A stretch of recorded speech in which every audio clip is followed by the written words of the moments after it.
where we were introduced to the observes AI with Manny. Like that team had already went down a path to try to manage their workflow and their workloads, to do more with less, to get people connected with the right resource. I believe they were using you guys with the voice intelligence to figure out what, how to help train our call center agents, right? To help make sure that they're asking the right questions, to figure out what is making our patients book or not book, doing a lot of that AI analysis. And it transitioned to a voice AI agent that would even answer the phone and try to get some of those lower level questions answered, such as directions or hours of operation, the things that don't necessarily need to take up the human agent's time,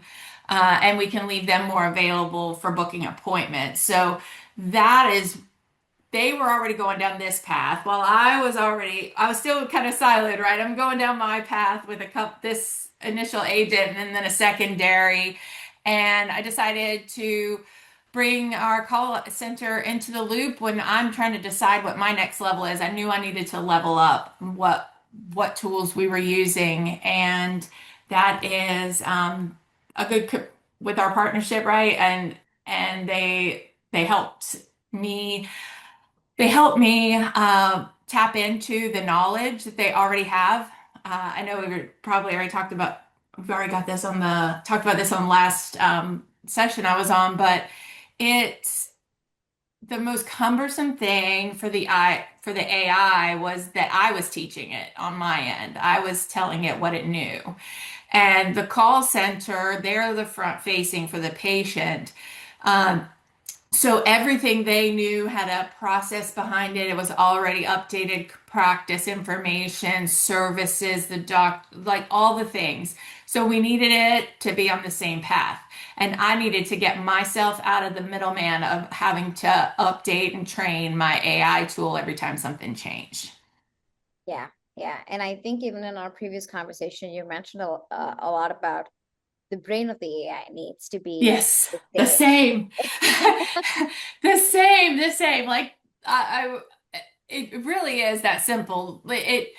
Go to the wherever the source of truth is, there needs to be one, and it is regulated and it is managed. And the best, when you have a call center, good thing is there is some kind of training database of things that everybody knows, so that when a person calls in that they're getting the right information, as right as it right now, and they're getting that consistent experience. So for me, the AI needed to provide the same exact experience. So what better thing to do than to know what the call center knows? Because one, if it's trying to help the prospect along the way, then it's going to help it just like the call center agent would.